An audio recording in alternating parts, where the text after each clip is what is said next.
ہمارے قوم کی سب سے بڑی بیوقوفی یہ ہے کہ جب زکوٰۃ کی باری آتی ہے، جب زکوٰۃ نکالتے ہیں تو جب رقم دیکھتے ہیں من بدل لیتے ہیں، دل میں طرح طرح کے خیال آتے ہیں کہ اتنا زکوٰۃ نکل گیا ہے، اتنا نکل گیا ہے۔ زکوٰۃ صرف 2.5% ہے، ہم وہیں پہ گورنمنٹ کو 18% کا GST کے روپ میں ہم دیتے ہیں، ٹیکس دیتے ہیں، لیکن جب دین اور اسلام کی جب باری آتی ہے تو صرف 2.5%، کہاں 18% اور کہاں 2.5%، بہت معنی رکھتا ہے۔ کہاں 100 روپے میں 18 روپے اور کہاں 100 روپے میں 2.5 روپیہ۔ اگر آپ 1 کلو تربوز خریدتے ہیں تو اس میں 15% سے زیادہ اس میں جو ہے چھلکا نکل جائے گا، تو بتائیے ہم نے وہاں پہ پھینک دیا، ہمیں کوئی افسوس نہیں ہوا۔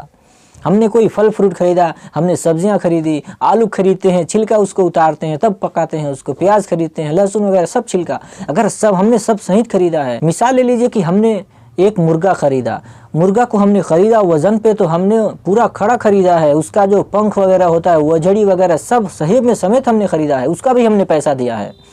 لیکن کیا کوئی وجھڑی کھاتا ہے؟ کیا کوئی اس کا پنکھ کھاتا ہے؟ ہم سب چھیل کے پھینک دیتے ہیں، ہمیں کوئی افسوس نہیں ہے۔ لیکن جب دین اور اسلام کی باری آتی ہے تو ہمیں بہت افسوس ہوتا ہے۔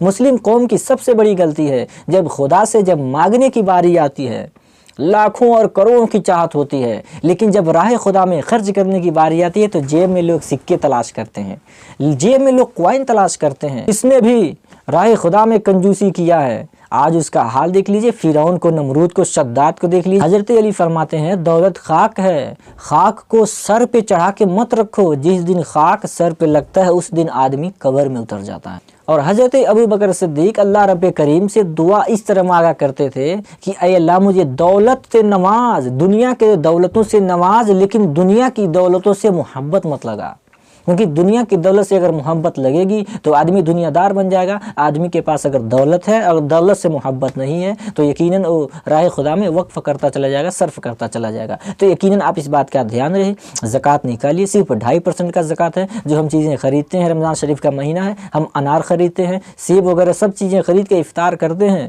لیکن کیا جو ہم خریدتے ہیں پورا کھاتے ہیں؟ نہیں، ہم نے انار خریدا، اس کا چھلکا نکال کے پھینک دیا، جبکہ چھلکا کا بھی پیسہ ہم نے دیا ہے، اس بات کا ہمیں کوئی افسوس نہیں ہوتا۔ لیکن جب زکوٰۃ کی باری آتی ہے تو ہمیں افسوس ہوتی ہے۔ یہ ہماری بے وقوفی اور یہ ہمارے مائنڈ کنسیپٹ ہے۔ اسلام میں زکوٰۃ ہے کہ ہمارے قوم میں جو غریب ہیں، جو مڈل کلاس کے ہیں، زکوٰۃ جب ہم نکالیں گے ان تک پہنچائیں گے، ہمارے مسجد مدارس، ہماری قوم کے جو مڈل کلاس کے لوگ ہیں ان کا بھی یہ سب چلتا رہے گا۔ اللہ تعالیٰ کی قدرت کا نظام دیکھیے، یہ بدلنے والا نہیں ہے۔ آج جو 18% کا ہم GST کے روپ میں جو ٹیکس دیتے ہیں، آنے والے وگلوں میں ہو سکتا ہے کم بھی ہو جائے، ہو سکتا ہے بڑھ بھی جائے گا، لیکن یہ جو 2.5% کا جو یہ زکوٰۃ ہے یہ نہ کبھی گھٹے گا نہ بڑھے گا۔ یہ جو قدرت کا جو قانون ہے، جو اسلام ہے، وہ کبھی نہ بدلتا ہے نہ کبھی بدلے گا۔ ہے قول محمد، قول خدا فرمان نہ بدلا جائے گا، بدلے گا زمانہ لاکھ مگر قرآن نہ بدلا جائے گا۔